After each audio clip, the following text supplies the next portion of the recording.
When I chose to make a mousse the same week I made a semi-Freddo, I didn't realize they were, in fact, the same thing served at different temperatures. Remember that because we will return to it later.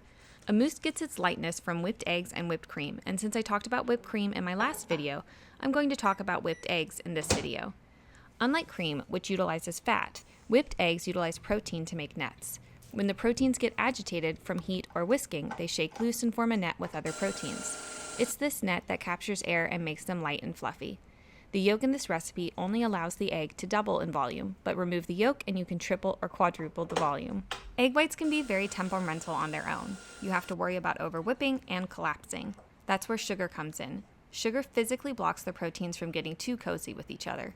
Speaking of sugar, this recipe is doubly sweet from the addition of white chocolate. When working with white chocolate, it's important to not overheat the chocolate like I did with my first batch. If it gets too hot, it seizes and becomes unworkable. Thankfully, I had extra chocolate lying around.